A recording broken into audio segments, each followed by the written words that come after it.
හයි කොහොමද ඉතින් ඔන්න අද අරගෙන ආවේ The Flash season 5 එකේ 10 වෙනි එපිසෝඩ් එක. ඉතින් කොස්සෝ එපිසෝඩ් එකේ කලින් එපිසෝඩ් එකේ මොකක්ද වෙන්නේ කියලා මතක් කරගත්තොත් ඔයාලට මතක ඇති අපේ බැරි සහ නෝරා විවිධ කාලවල ටයිම් ට්‍රැවල් කරලා සිකේරව නවත්තන්න පුළුවන් විදිහ ගැජට් එකක් හදාගත්තත් ඒකත් සාර්ථක වුණේ නැහැ. ඒ එපිසෝඩ් එක අවසානයේ දැනගත්තා සිකේරගේ දැකීතුන් අපේ කේට්ලන්ගේ බලය නම් යටපත් කරන්න බෑ කියලා. ඉතින් ඒත් එක්කම නෝරා 2049ට ටයිම් ට්‍රැවල් කරා සහ හිරකයක් වෙතනක් ඇතුළේ ඉන්නවා. රිවර්ස් ෆ්ලෑෂ් හම්බලා කියනවා මටවත් එක්ක කතා කරන්න දෙයක් තියෙනවා කියලා. ඉතින් අද කතාව ඒ තැන් සිට. මගේ නම් බැරි එලන්. මං තමයි දැන් ජීවිතෙම අතර ඉන්න වේගවත්ම කෙනා. පිටිත ලෝකෙට මම සාමාන්‍ය අපරාධ පරීක්ෂකයෙක්. ඒත් ස්ටාර් ලැබ් එකේ මගේ යාළුවොත් එකතු වෙලා මම අපරාධ වලට එරෙහිව සටන් කරනවා. අනාගතයෙන් ආපු මගේ දුව නෝරා වර්තමානයේ විනාශ කිරීමත් එක්ක හිතපොත් නැති කරදර ගොඩකට අපිට මුහුණ දෙන්නලා තියෙනවා. ඒත් ඉතින් ඒ හැම දෙයක්ම නවත්තන්න තරම් වේගවත් කෙනෙක් ඉන්නේ මං විතරයි. මම තමයි ෆ්ලෑෂ්. ඉතින් 10 වෙනි එපිසෝඩ් එක පටන් ගන්න. 8 වෙනි එපිසෝඩ් එක ඉවර වුණ තැන ඉඳලම. ඉතින් පේන විදිහට නෝරා මේ රිවර්ස් ෆ්ලෑෂ් හම්බෙන්න ඉඳලා තින්නේ ගොඩ කාලයකට පස්සේ. ඉතින් ඒ වගේම රිපෝට් තෝන් කියනවා මට පේන විදිහට ඔයාලා මගෙන් ප්‍රශ්න වගේක් අහන්න තියෙනවා. ඒ හැම එකම අහන්න කියලා. ඉතින් නෝරා අහනවා ඔයාමයි තාත්තා පොඩි කාලෙම එයාගේ අම්මව මැරුවා නේද කියලා. ඉතින් රිවර්ස් ෆ්ලෑෂ් කිසිම ගානක් නැතුව කියනවා ඔව් මම මැරුවා කියලා. ඉතින් ඒත් එක්කම අපේ නෝරට හොඳටම කේන්ති යනවා. මොකද රිවර්ස් ෆ්ලෑෂ් එහෙම දෙයක් කරද්දි අපේ බැරි ඒ වෙද්දිත් අවුරුදු 11ක පොඩි ළමයෙක්. ඉතින් ඒ වගේම තෝන් කියනවා මට ඒ දවස කවදාවත් අමතක වෙන්නේ නැහැ. මොකද ඒ දවස් තමයි ඔයාගේ මගේ සහ ඔයාගේ තාත්තගේ සම්පූර්ණයෙන්ම ඉරණම වෙනස් කරේ කියලා. ඒ වගේම තෝන් කියනවා මට ඕනේ හැමදාම ෆ්ලෑෂ් වගේ වෙන්නේ. ඒත් කාලයක් ඇති මම තේරුම් ගත්තා මට කවදාවත් එයා වෙන්න බෑ කියලා. ඉතින් ඒ දේම තමයි මම මේ හැම දෙයක්ම කරන්න හේතුව. මට එයා වෙන්න බැරි නිසා මම සම්පූර්ණයෙන්ම එයාගේ විරුද්ධ කෙනා වුණා. ඉතින් මේත් එක්කම නෝරා අහනවා මම මෙච්චර කාලයක් ඔයා ළඟට ඇවිල්ලත් ඔයා මට මේ කිව්වේ නැත්තේ ඇයි කියලා. ඉතින් ඒ වගේම නෝරා කියනවා මං ආව තවදුරටත් විශ්වාස කරන්න නැහැ. ඉතින් ඒත් එක්කම රිවර්ස් ෆ්ලෑෂ් අහනවා ඔයාට මට පුළුවන් හැම දෙයක්ම දුන්නා නේද කියලා. අතීතයට ගිහිල්ලා ඔයාගේ තාත්තත් එක්ක ජීවත් වෙන්න. එයත් එක්ක දුවන්න මං ඔයාට කියලා දුන්නා නේද කියලා. ඉතින් මම හැම දෙයක්ම කරේ ඔයාට උදව් කරන්න නිසා. ඔව් ඉතින් මේ වෙලාවේ රිවර්ස් ෆ්ලෑෂ් නම් කියන්නේ පට්ටකල් බොරුවක්. මොකද ඉතින් අපි හැමෝම දන්නවානේ රිවර්ස් ෆ්ලෑෂ් එයාගෙන ඇරෙන්න වෙන කවුරුවත් ගැන හිතන්නෙම නෑ කියලා. ඉතින් මට තවදුරටත් ඔයා උදව් ඕනේ නෑ කියලා අපේ නෝරා මෙතනින් යන්න යනවා. ඉතින් ඒ අපිට පෙන්නන්නේ ෆ්ලෑෂ් ටීම් එක. ඉතින් අද තමයි ජොස් ජැකන්ගේ නඩුව තියෙන්නේ. එහෙම නැත්නම් වෙදවිච්ගේ. එහෙම නැත්නම් ඉතින් අර කලින් එපිසෝඩ්වල අපි දැකපු කාලගුණේ පාලනය කරන ගෑන් ළමයාගේ නඩුව තියෙන්නේ අද. ඉතින් මේ වෙද්දි ජෝත් ජේනා එහෙම නැත්නම් එයාගේ චුටි බබාත් එක්ක වොලියෝ බලන්න ගිහලා ඉන්න නිසා බැරි අයිරිස් සහ නෝරා අපේ සිසිල්ට මේ නඩුව සම්බන්ධයෙන් උදව් කරන්න යනවා. ඉතින් ඊට පස්සේ අපේ සිස්කෝ සහ කේට්ලන් යනවා සිගරේ ඩැගේකින් හින්දා සිස්කෝගේ තුවාල නානේ. ඉතින් ඒ තුවාලේ තියෙන ඩාර්ක් මැටර් එකේ කොටස් ඉවත් කරන්න. ඉතින් මේ අතරේ අපිට පෙන්නන්නේ අපේ ෂර්ලොක් වේල්ස්. ඉතින් මේ වෙලාවේ මෙයා නෝරාගේ අභිරහස ගැන විස්තර වෙන ගමන් තමයි ඉන්නේ. මොකද මෙයාට තේරෙලා තියෙනවා නෝරා මොනවා හරි දෙයක් ෆ්ලෑෂ් ටීම් එකට හංගනවා කියලා. ඉතින් ෂර්ලොක් කොච්චර උත්සාහ කරත් එයාට මේ වෙලාවේ තේරුම් ගන්න බෑ ඇත්තටම මේ මොකක්ද කියලා. ඉතින් මේ වෙලාවේ සිසිල් උසාවියේ ප්‍රධානියට එහෙම නැත්නම් නඩුකාරයාට ජොස්ලින් ජැක්මන්ට එල්ලව තියෙන හැම චෝදනාවක්ම පැහැදිලි කරනවා. ඉතින් මේ අතරේ ජොස් නම් හරිම දුකින් පූස් පැටියෙක් වගේ අපේ සිසිල් දිහා බලාගෙන ඉන්නවා. ඉතින් සිසිල්ට අනිත් අයගේ හැඟීම් තේරුම් ගන්න පුළුවන් නිසා ඒ අර මේ වෙලාවේ ටිකක් අමුතු දෙයක් දැනුණත් එයාගේ එච්චර ගණන් ගන්න නැහැ. ඉතින් සිසිල් මේ වෙලාවේ කියනවා ස්වාමීන් මම වෙනුවෙන් උපරිම ක්‍රියාමාර්ග ගන්න කියලා මම ඉල්ලා සිටිනවා කියලා. ඉතින් මේ අතරේ අපේ කේට්ලන් නම් සිස්කෝගේ අතින් බැග් එකේ කොටස් සම්පූර්ණයෙන්ම ඉවත් කරලා ඉවරයි. ඉතින් ඒත් එක්ක මිටන් ෆ්‍රොස්ට් අයිස් වලින් මැහුමකුත් දානවා. ඉතින් ඊට පස්සේ ආමත් කේට්ලන් කියනවා අයිස් ටික දිනුනාට පස්සේ ඔයාගේ තුවාලේ සම්පූර්ණයෙන්ම හොඳයි කියලා. ඉතින් මේ අතරේ එළියේ ඉන්න ගෑනු කෙනෙක් ජොස්ගේ නඩු තීන්දුව ගැන එළියේ ඉන්න ගමන් එයාගේ ෆෝන් එකේ බලන ගමන් තමයි ඉන්නේ. ඉතින් ඊට පස්සේම ගෑනු කෙනෙක් ඒ ළඟ තියෙන ලැම්බෝගිනි එක කරන ගලා එයා ගාව තියෙන යතුරක් වගේ දෙයක් යූස් කරලා කායකත් ස්ටාර්ට් කරගෙන එතනින් යන්න යනවා. ඉතින් මේ අතුරත් එසේ මෙසේ ගන්න නෙවෙයි මේකත් මිටායුදයක් වගේ. ඉතින් මේ අතරේ ජොස්ගේ නඩුවේ ඉන්න බැරිට එකපාරටම ඇලර්ට් එකක් එනවා. ඉතින් මේ වෙලාවේ සිසිල් අපේ බැරිට කියනවා ඔයා ටික වෙලාවකින් මේ නඩුවට සාක්ෂි දෙන්න ඕන. ඒ නිසා ඉක්මනට එන්න කියලා. ඉතින් ඊට පස්සේ අපේ බැරි සහ නෝරා යනවා මේ වරකම් කරපු ලැම්බෝගිනි එක පස්සෙන්. ඉතින් මේ ලැම්බෝගිනි පස්සෙන් යන සෙන්ට්‍රල් සිටි පොලිසිය එනවා මේක ඉතින් අල්ලගන්න වෙන්නේ. ඉතින් මේක ලැම්බෝගිනි එකක්. ඉතින් මේ වෙලාවේ මෙයාගේ පස්සෙන් එන බැරි නෝරට කියනවා ඔයා කාර් එක ගන්න මම ඩ්‍රයිවර්ව ගන්නම් කියලා. ඉතින් කොහොම හරි අපේ බැරි ඒ කාර් එක අල්ලනවත් එක්කම එකපාරටම ඒ කාර් එකෙන් කහපාට ආලෝකයක් වගේ දෙයක් නිකුත් වෙලා අපේ බැරි ගොල්ලෝ පැත්තකට විසි වෙලා යනවා. ඉතින් ඒත් එක්කම අපේ බැරිට එයා වයිබ්‍රේට් වෙන එක නවත්ත ගන්න බැරි වෙනවා. ඉතින් කොහොම හරි නෝරාගේ උදවින් ස්ටාර් ලැබ් එකට අපේ බැරි වෙච්ච දේ මේගොල්ලන්ට පැහැදිලි කරනවා. ඉතින් මේ වෙලාවේ අපේ සිස්කෝ සහ කේට්ලන් නම් කියන්නේ හරියනම් මෙයාට වයිබ්‍රේට් වෙන්නම දෙන්න. ඒ කියන්නේ ඔයාලට මතක ඇති එයාලා මේ දැන් ඉන්න තරම් පහළ තමයි ස්ටාර් ලැබ් එකේ පයිප්ලයින් සෙල් එක තියෙන්නේ. ඉතින් ඒ කියන්නේ බැරිව කොහොම හරි පයිප්ලයින් එක තුලට වැටුවොත් එයාගේ පවර්ස් අඩපණ වෙනවා සහ ඒත් එක්කම මේ ෆේස් වෙන එකත් නතර වෙයි කියලා. ඉතින් මේ වෙලාවේ අපේ සිස්කෝ කියන විදියට නම් බැරියර කාර් එක ඇල්ලුවාට පස්සේ ඒ කාර් එකේ තිබුණු අස්ථායි ඩාර්ක් මැටර් නිසා සහ බැරි වෙලාවේ ෆේස් වෙන ගමන් ඒ කාර් එක අල්ලපු නිසා අපේ බැරි කොල්ල ඇඟේ තියෙන සයිලක් අස්ථායි වෙලා තියෙනවා. ඉතින් ඒ නිසා තමයි මෙයාට ෆේස් වෙන එක නවත්ත ගන්න බැරි. ඉතින් කේට්ලන් කියන විදියට නම් බැරිට මේක බලපෑම නැති කරගන්න දවසක්වත් අර පයිප්ලයින් එක ඇතුලේ ඉන්න වෙනවා. ඒ ඉතින් වලට මතක ඇති අපේ බැරි කොල්ලට තව විනාඩි 10කින් විතර සිසිල්ගේ අර නඩුවට සාක්ෂි දෙන්න යන්න වෙනවා. ඒ ඉතින් මේ වෙලාව බැරිට යන්න විදියක් නැති නිසා අපේ නෝරා මේකට යන්න කැමති වෙනවා. ඉතින් අකමැත්තෙන් වුණත් අපේ සිසිල් වෙන කරන්න දෙයක් නැති නිසා අපේ නෝරාට මේකට ඉඩ දෙනවා. ඉතින් මේ වෙලාවේ සිසිල් අපේ අයිරිස්ට කියනවා මට හිතෙනවා ජොස්ගේ දඬුවම ටිකක් ලිහිල් කරන්න කියලා කියන්න. ඉතින් මේ වෙලාවේ අයිරිස් අහනවා ඇයි එකපාරටම හිත වෙනස් වුනේ කියලා. ඉතින් සිසිල් කියනවා මට ඒ වෙලාවේ ජොස්ගෙන් දැනුණා එයාට ඕන වුණේ ආයෙමත් හරි විදියට එයාගේ ජීවිතේ පටන් ගන්න. අනිත් එක එයාට කවදාවත් එයාගේ තාත්තා වගේ වෙන්න ඕනේ නැහැ. ඉතින් කොහොම හරි ඊට පස්සේ අපේ සිසිල් අහන ප්‍රශ්න වලට නෝරත් උත්තර දෙනවා. ඉතින් ඊට පස්සේ ජොස්ගේ ලෝයර් නෝරගෙන් ප්‍රශ්න අහනවා සහ කොහොම හරි ජොස්ගේ පැත්තට කතා කරන්න උත්සාහ කරනවා. ඉතින් මේ වෙලාවේ නෝරා සම්පූර්ණයෙන්ම ජොස්ගේ පැත්තට වැරද්ද පටවල තමයි කතා කරන්නේ. ඉතින් එයා කියනවා ජොස් කිසිම හේතුවක් නැතුව අහිංසක මිනිස්සු දිහාට විශාල අකුණක් කිව්වා. අනිත් ඒවා දන්නවා ඒ අකුණක සූර්යය මත පිට තියෙන තාපය වගේ පස්කුණේක තාපයක් අඩංගු වෙනවා කියලා. ඒ වගේ මෙතන පොඩි ළමයිතුත් හිටියා. ඉතින් මෙයා ඒ වෙලාවේ මේ කිසි දෙයක් ගැන හිතුවේ නෑ. ඒ වගේම මෙයා මෙයාගේ තාත්තව මරන්නත් උත්සාහ කරා. ඉතින් මේ වෙලාව නෝරා කියන කතාව අහන් ඉන්න ජොස් එකපාරටම නැගිටලා කියනවා ඔව් එයා හරි. මං කරපු හැම දෙයකටම මම දැන් වන්දි ගෙවන්න ඕනි කියලා. ඉතින් මේ අතරේ අපේ සිස්කෝ හොයාගෙන තියෙනවා කේට්ලන් එයාගේ අතින් ඉවත් කරපු ඩැකේගේ කොටස් වලින් එයාගේ බලය සම්පූර්ණයෙන්ම යටපත් වෙනව විතරක් නෙවෙයි. ඒකෙන් එයාගේ ඇඟේ තිබුණ ඩාර්ක් මැටර් ටිකත් ඉවත් වෙලා කියලා. ඔව් ඉතින් ඒ කියන්නේ ඩැකේකින් ගත්තේ කොටස් වල ඩාර්ක් මැටර් ඉවත් කිරීමේ හැකියාවකුත් තියෙනවා. ඉතින් මේ වෙලාව අපේ කේට්ලන් තේරුම් ගන්නවා ඒ කියන්නේ අපි මේක යූස් කරලා සීරම් එකක් හැදුවොත් අපිට අනිවාර්යයෙන්ම සිකේගේ පවර්ස් සදහටම නැති කරලා දාන්න පුළුවන් කියලා. ඒ වගේම අපිට කරදරයක් වෙලා තියෙන අනිත් හැම මිටා හියුමන් කෙනෙක්ගේම ඇඟේ තියෙන ඩාර්ක් මැටර් සම්පූර්ණයෙන්ම අයින් කරලා එයාලා වායම සාමාන්‍ය මිනිස්සු බවට පත් කරන්න පුළුවන් කියලා.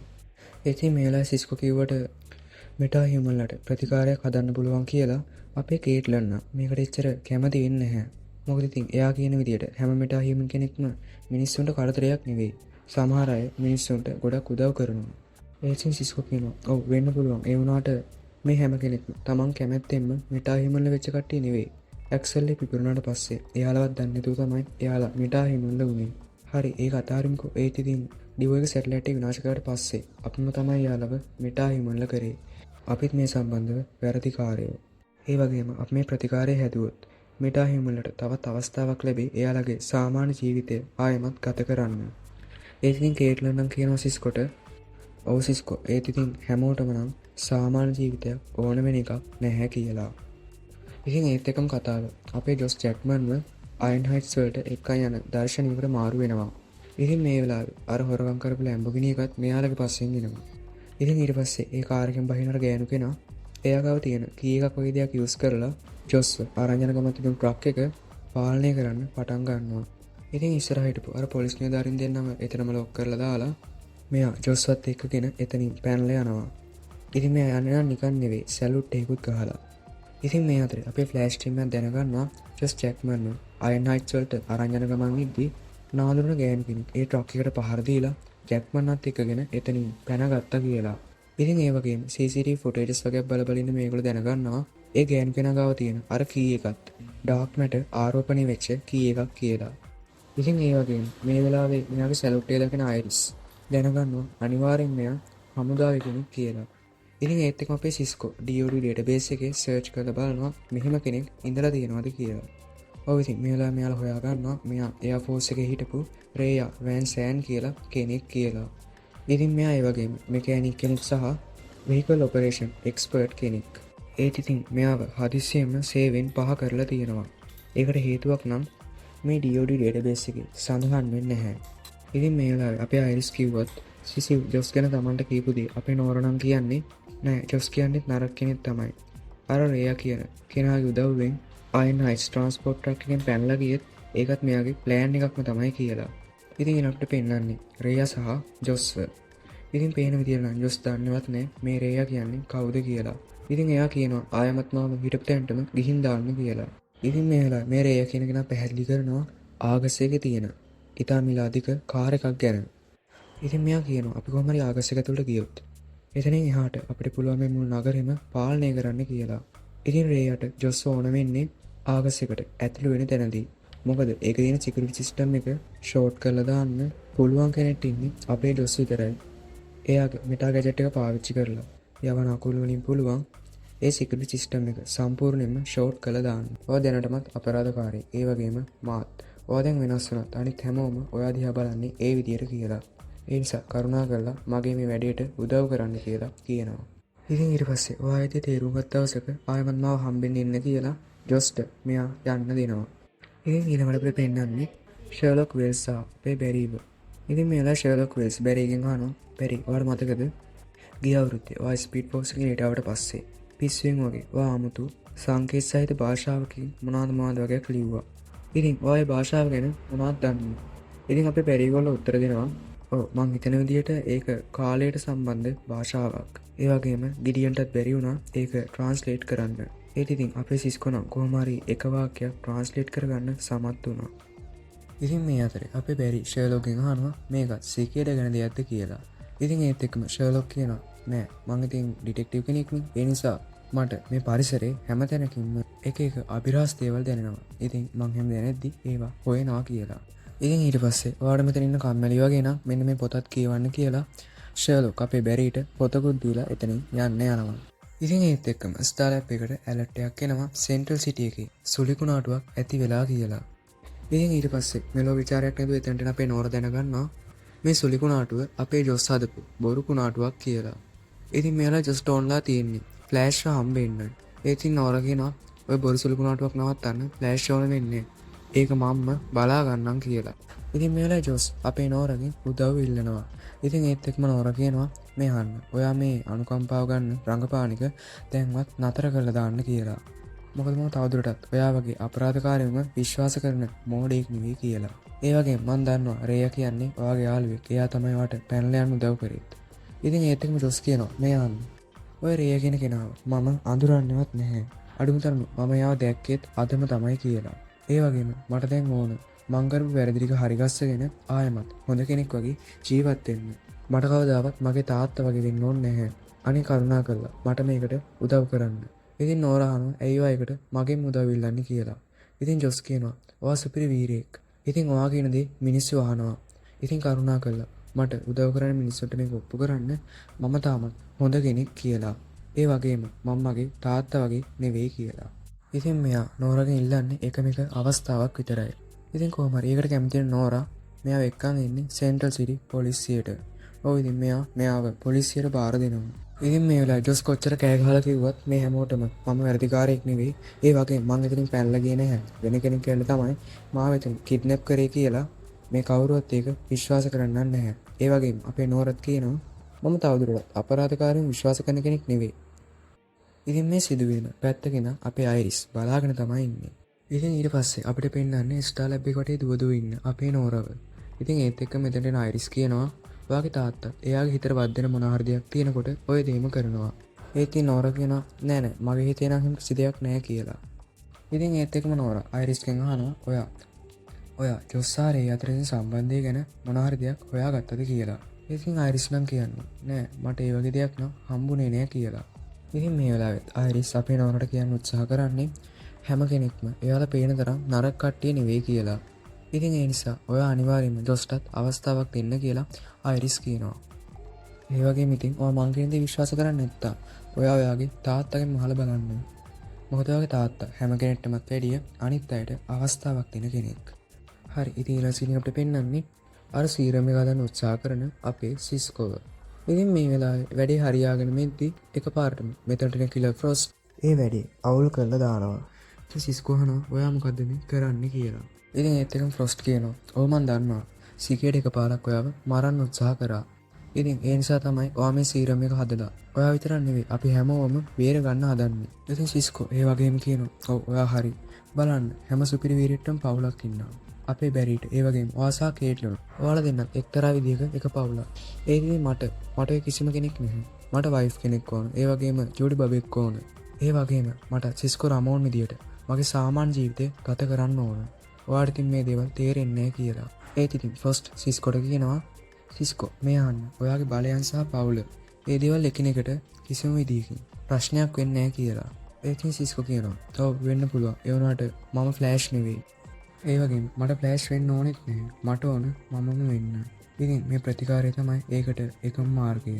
ඉතින් එහෙම කියලා සිස්කෝ මෙතනින් යන්න යනවා. ඉතින් ඊළඟට අපේ බැරිව හම්බෙන්නේ නෝරහනවා නරකයට ඇත්තටම වෙනස් වෙලා හොඳයි වෙන්න පුළුවන්ද? අනිත් එක අපිට යාලා එකපාරක් හරි විශ්වාස කරන්න පුළුවන්ද කියලා. ඉතින් බැරි කියනවා ඔව් ඇත්තටම. ඉතින් ඒ කාලේ ස්නට් කියන්නේ නගරේ හිටපු ලොකුම අපරාධකාරයා. ඒ වගේම නරකම කෙනා. ඒත් ඉතින් මම දැනගෙන හිටියා එයාගේ ඇතුලේ හොඳ කොටසකුත් අනිවාර්යෙන්ම තියෙනවා කියලා. ඉතින් ඒ නිසා මං එයාට අවස්ථාවක් දුන්නා. ඉතින් ඒ වගේම අපරාධකාරයෙක් වෙලා හිටපු ස්නට් අවසානට මැරුණේ මේ මුල් නගරේටම වීරයෙක් වෙලා. ඉතින් එයාටත් එහෙම වෙනස් වෙන්න පුළුවන් නම් වෙන ඕන කෙනෙක්ට ඒ දේ කරන්න පුළුවන්. ඉතින් ඒත් එකම නෝරහනවා ඔයා ඇත්තටම විශ්වාස කරනවද නරකයටත් අනිවාර්යෙන්ම කවදා හරි හොඳ කෙනෙක් වෙන්න පුළුවන් කියලා. ඉතින් බැරි කියනවා ඔව්. ඉතින් ඒත් එක්කම නෝරහනවා එතකොට ඔයා ඊබෝට් ටෝන් ගැන මොකද හිතන්නේ කියලා. ඉතින් ඊට පස්සේ අපි බැරි කියනවා ඔව් සමහර විට අනාගතේ කවදා හරිම දවසක ඊබෝට් ටෝනුත් හොඳ කෙනෙක් වෙන්න පුළුවන් කියලා. ඉතින් ඊට පස්සේ අපිට පෙන්වන්නේ රේයව. එයා කොහොම හරි අයන් හයිට්ස් ප්‍රිසන් එකට ඇවිල්ලා එතන පොඩි කලබලයකට ඇති කරලා හිරේ ඉන්න ජොස් ජැක්මන්වත් බේර ගන්නවා. ඉතින් මේ වෙලාවේ ඇවිල්ලා තියෙන හිස් අතින් නෙවෙයි ජොස් ජැක්මන්ගේ. එහෙම නැත්නම් අපේ වෙදර් විච්ගේ මෙටා ගැජට් එකත් අරගෙනම තමයි. ඔව් ඉතින් ඊට පස්සේ මේ දෙන කොහොම හරි ආගස් එකට ඇතුළු වෙලා අර ඉතාමිල අධික සුපිරි කාර් එකත් හොරකම් කරනවා. ඉතින් රේයා කියන විදියට මේ කාර් එකත් එසේ මෙසේ කාර් එකක් නෙවෙයි. හරි ඒක වලට ඉස්සරහට බලා ගන්න පුළුවන් වෙයි. ඉතින් මේ අතරේ අපේ බැරිලත් දැනගන්නවා කවුරු හරි කෙනෙක් ආගස් එකෙන් තියෙන වටිනාම තාක්ෂණයක් හොරකම් කරලා කියලා. ඉතින් ඒත් එක්ක මෙතන සිස්කෝ කියනවා ඒක next gen prototype එකක් කියලා. ඒ වගේම ඒකේ තියෙන තාක්ෂණය නිසා අපිට ඒක ට්‍රැක් කරන්නත් බැහැ. ඉතින් මේකංගෙන් නෝර කියනවා හරි අපි වාහනේ ට්‍රැක් කරන්න ඕනේ නැහැ. අපි එතන ඇතුළේ ඉන්න කට්ටියම ට්‍රැක් කරමු කියලා. මොකද මේ වෙද්දි මෙයාලා දන්නවා අධික අකුණුසරක් පාවිච්චි කළා තමයි ආගස් එකේ සිකියුරිටි සිස්ටම් එක විනාශ කරලා දාලා තියෙන්නේ කියලා. ඔව් ඉතින් ඒ කියන්නේ අනිවාර්යෙන් මේකට අපේ ජොස් සම්බන්ධයි කියලා මේගොල්ලෝ දැන් දැනගෙන තියෙනවා. ඉතින් ඊට පස්සේ අර කාර් එකේ යන ගමන් ඉන්න ජොස් සහ රේයා ළඟට අපේ නෝරා එනවා. ඉතින් ඒත් එක්ක මේ වෙලාවේ රේයා ඒ කාර් එකේ තියෙන මිසයිල් එකකින් අපේ නෝරට පහර දෙනවා. ඉතින් මේ වෙලාවේ අපේ නෝරා ඇවිල්ලා තියෙන්නේ තනියම නන් නෙවෙයි. ෆ්‍රොස්ට්වත් එක්කගෙනම තමයි. මේ වෙලාවේ ෆ්‍රොස්ට් මේ දෙන කාර් එක ඉදිරියෙන් එයාගේ අයිස් වලින් බාධකයක් වගේ දෙයක් නිර්මාණය කරනවා. ඒත් ඉතින් නරකම දේ තමයි මේ කාර් එකට ෆේස් වෙන්නත් පුළුවන්. ඒ කියන්නේ වස්තුන් හරහා වයිබ්‍රේට් වෙලා යන්නත් පුළුවන්. ඉතින් ඒ නිසා මේ දේනෙත් වැඩක් වෙන්නේ නැහැ. ඉතින් ඒ වගේම මේ වෙලාවේ ස්ටාර්ලයිට් එකකින් සිස්කොට ඒ කාර් එකෙන් ලැබෙන සිග්නල් එකත් නැති වෙලා යනවා. එයාට ආයෙමත් ඒ කාර් එක ට්‍රැක් කරන්න පුළුවන් අපේ වෙදර් විච් එයාගේ ගැජට් එක යූස් කරොත් විතරයි. ඉතින් මේ වෙලාවේ ජොස් කියනවා රේයට අපි මෙහෙම ගියොත් නම් ඒගොල්ලෝ අනිවාර්යෙන්ම අපිව අල්ල ගන්නවා. ඉතින් මෙහෙම කියනවත් එක්කම රේයා එයාලා කොහොමද එහෙම කරන්නේ කියලා මේ කාර් එක නොපෙනී යන විදියට හදනවා. දැන් ඉතින් පිටේ ඉන්න කාටවත් මේ කාර් එක නම් පේන්නේ නැහැ. ඒ ඉතින් මේ වෙලාවේ සිස්කෝගේ උදව්වෙන් කොහොම හරි අපේ නෝරා ජොස් ඉන්න කාර් එකේ රේඩියෝ සිස්ටම් එකට කනෙක්ට් වෙන්න සමත් වෙනවා. ඉතින් මේ වෙලාවේ නෝරා කියනවා ජොස් මේ අහන්න ඉස්සෙල්ලා මගෙන් අවස්ථාවක් ඉල්ලුවා. ඒත් ඉතින් මං වාට ඒ වෙලාවේ අවස්ථාවක් දුන්නේ නැහැ. කොටින්ම මං වාගේ කිසි දෙයක් විශ්වාස කරෙත් නැහැ. අනේ ඒකට මට සමා වෙන්න. මම දැන් දන්නවා ඔයාට වාගේ තාත්තා වගේ වෙන්න ඕනේ නැහැ කියලා. ඒ වගේම මම දැන් වාව විශ්වාස කරනවා. කරුණාකරලා මට තවත් අවස්ථාවක් දෙන්න කියලා. ඉතින් ඒත් එක්කම නෝරා කියන කතාව අහන් අපේ වෙදර් විච්.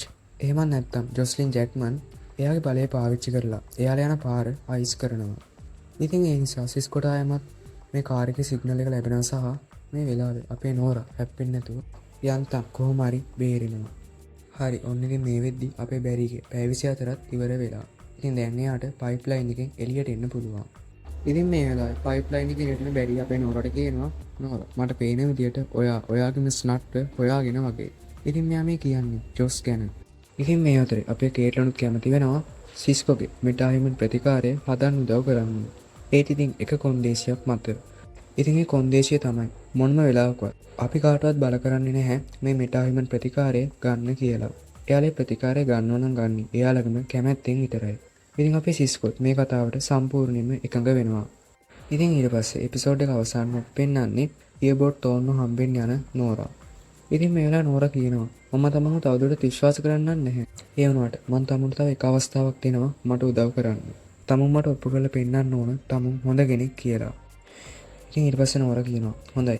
ඒ වගේම මේ අහනවා ඊළඟට මොකද්ද කියලා.